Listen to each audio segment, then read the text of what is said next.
गाव जुन्नर तालुक्यामध्येच आनेगाव आहे. मी पुणे जिल्हा सरचिटणीस डॉक्टर नीता अल्लाट, शरद पवार गटाची. मी एवढाच प्रयत्न करील की मला असं वाटतं की नसरापूरची जी घटना झाली त्या घटनेच्या नंतर तसं फास्ट ट्रॅकवर त्यांना शिक्षा झाली, पण मला याहीपेक्षा असं वाटतं की बाबा कायदा कमी पडतो कसा, की आता असं झालं पाहिजे की ज्या वेळेस हे घडतं ना त्याच वेळेस त्यांना आम्हाला फाशी दिली पाहिजे, म्हणजे ह्या सगळ्या गोष्टी दूर होतील.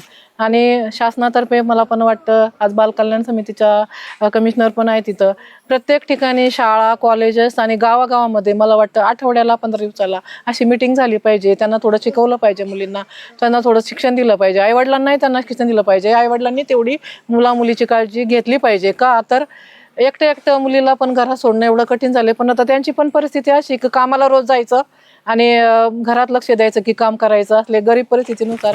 आता मी मगाशीच वडिलांचं पाहिलं की सारखा मोबाईल बघून चिवला बघायची त्यांची फार इच्छा आहे. एवढं समजवलं त्यांना की तुम्ही आता मोबाईल पाहून काय करणार, एकदा ती काय परत येणार नाही आपल्याला. पण त्यांची इच्छा एवढीच आहे आणि माझी इच्छा एवढीच आहे की त्याला ना लगेचच फाशीची शिक्षा व्हावी. मी माझ्या परीने सुप्रियाताईंना उद्या निवेदन देऊन सांगेल की बाबा तुम्ही फास्ट ट्रॅकवर लवकर आणून ह्या नराधमाला लवकरात लवकर फाशी द्यावा, अशी इच्छा मी व्यक्त करते. यांना ह्या कुटुंबाला दुःखद हा प्रसंग इतका आहे की आपल्यालाही मुलगी आहे, तुम्हाला सगळ्यांना मुलगी आहे, आई आहे, सगळ्यांना आहे.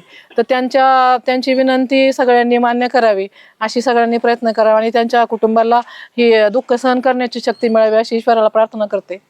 संपवते.